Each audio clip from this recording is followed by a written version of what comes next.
शैली, ये ठीक नहीं है। रंजन तुम्हारा पति है, उसके साथ इस तरह का व्यवहार ये ठीक नहीं है। लोग क्या कहेंगे कि तुम्हारे माता पिता ने तुम्हें यही संस्कार दिया है। शैली एक हंसमुख और चंचल लड़की है, जिससे मिलती उसका दिल जीत लेती। उसकी हंसी जैसे पतझड़ में बसंत लगती थी। सुंदरता तो ऐसी जैसे भगवान को कितनी फुर्सत थी इसे बनाते वक्त। हर एक चीज को इतनी बारीकी से नाप तोल कर बनाया।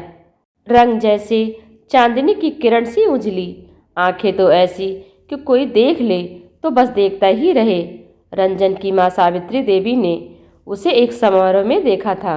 उसे देखते ही मोह गई और अपने घर की बहू बनाकर ले आई। सबको शैली की किस्मत पर बहुत नाज था कि घर बैठे इतना अच्छा रिश्ता आया और बिना कोई दान दहेज के शादी भी हुई।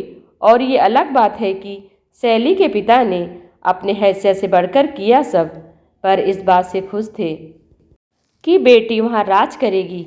हर पिता की तरह उनका भी सपना सच हो गया था कि बेटी अच्छे घर में जाए। शैली को भी अपनी किस्मत पर यकीन नहीं होता था कि इतने अच्छे घर से उसकी शादी हुई। इतना बड़ा घर, नौकर चाकर, सुख सुविधा की सारी चीज़ें जिसके बारे में वह कभी सोच भी नहीं सकती थी। शादी के कुछ महीनों तक तो सब अच्छा चलता रहा, पर धीरे धीरे रंजन का गुस्सा सामने आने लगा। रंजन का बहुत बड़ा बिजनेस था। वह काम के सिलसिले में अक्सर देर से घर आता, लेकिन शैली उसका खाने पर इंतजार करती थी। वो उसके आने पर ही खाना खाती थी।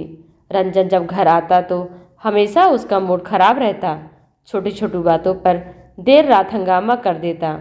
कभी खाना अच्छा नहीं लगा तो कभी एसी का टेम्परेचर कम ज़्यादा है तो कभी उसकी चीज़ें समय पर उसके हाथ में नहीं मिली, या तो कभी सामने शैली का फ़ोन बजा तो उसका गुस्सा आना तय था और वो गुस्से फिर शैली के गालों पर निशान छोड़ जाता। शैली हमेशा कोशिश करती कि रंजन को गुस्सा ना आए, लेकिन कोई न कोई कमी निकाल कर रंजन अपने काम का सारा गुस्सा शैली पर निकाल लेता। शैली भी कब तक सहती।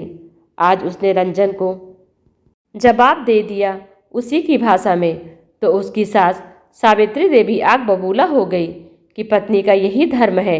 तुम्हें तो भगवान नरक में भी जगह नहीं देगा।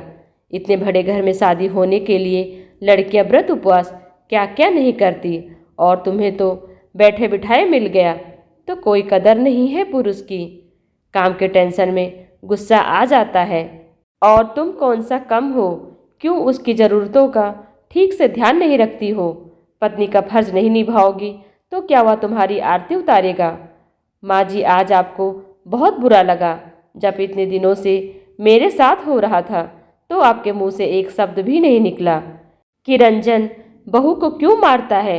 उसे ऐसा नहीं करना चाहिए। मैंने जब आपसे कहा कि माँ जी आप रंजन से बात करिए, तो आपने कहा ये पति पत्नी के बीच की बात है, मैं इसमें नहीं बोल सकती। तो अब क्या हो गया, ये भी तो पति पत्नी के बीच की बात है। और रही बात नरक में जगह नहीं मिलने की, तो आपको क्या लगता है अभी मैं स्वर्ग में हूँ। बोलकर शैली अपने कमरे में चली गई। तेरी इतनी हिम्मत कि तू अपनी गलती मानने की जगह मुझसे जबान लड़ाए। अभी तेरे माँ बाप को बुलाती हूँ।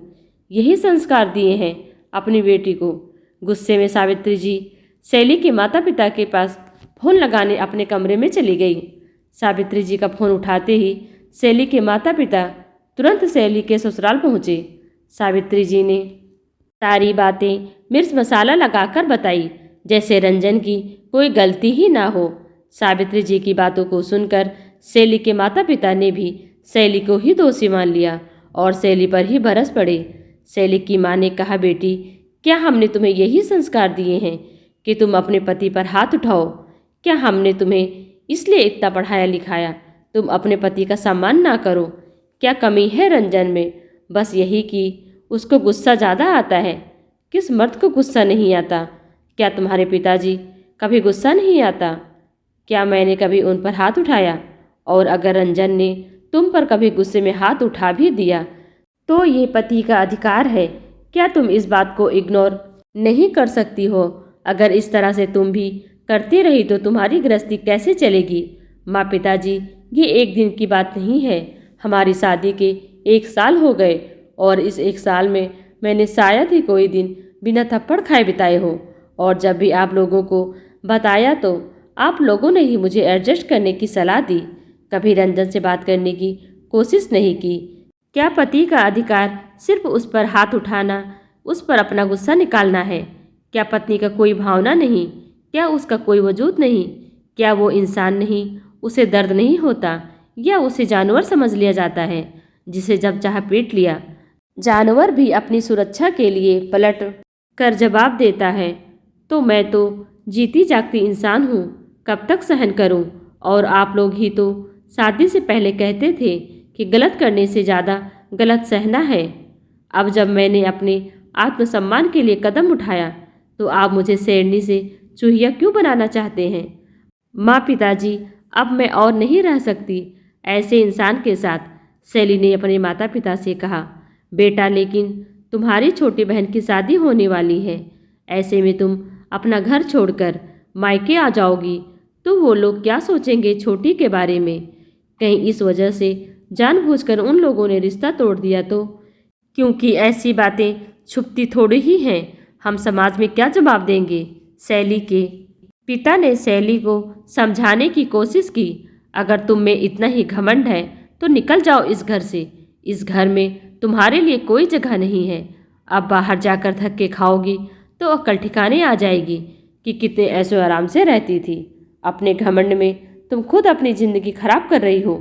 सावित्री देवी ने गुस्से में शैली से कहा, आप क्या मुझे इस घर से निकालेंगी? मैं खुद इस घर को छोड़कर जा रही हूँ। इस नरक में रहने से अच्छा बाहर जाकर धक्के खा लूँगी। और हाँ माँ पिताजी, आप लोग भी परेशान मत होइए। मैं आप लोग पर भी बोझ नहीं बनूंगी। मैं अपने आप को खुद संभाल सकती हूँ। शैली ने अपने सास सावित्री देवी और अपने माता पिता को अपना फैसला सुनाया और अपना सामान लेकर वहाँ से जाने लगी। तभी शैली के पिता ने उसे रोकने की कोशिश की और कहा, बेटा शैली रुक जाओ, इस तरह से कोई घर छोड़कर जाता है क्या? पहले रंजन को तो आ जाने दो, मैं बात करूँगा उससे। कोई ना कोई समाधान निकल ही जाएगा। बेकार में बात क्यों बढ़ाना? नहीं पिताजी, अब बात करने के लिए आप लोगों ने बहुत देर कर दी। इससे पहले मैं अपना आत्मसम्मान भूल जाऊं, मुझे इस घर से चले जाना चाहिए। इतना कहकर शैली उस घर को छोड़कर चली गई। दोस्तों, आप ही बताइए, क्या हमें अपने आत्मसम्मान की रक्षा नहीं करनी चाहिए? क्या समाज के डर से अपने आप को जीते जी मार देना चाहिए? क्या शैली ने अपने आत्मसम्मान के लिए जो किया वो गलत किया? ऐसे ही अन्य रोमांचक और प्रेरणादायक हिंदी कहानियों के लिए चैनल को सब्सक्राइब कर लीजिए। Thanks for watching.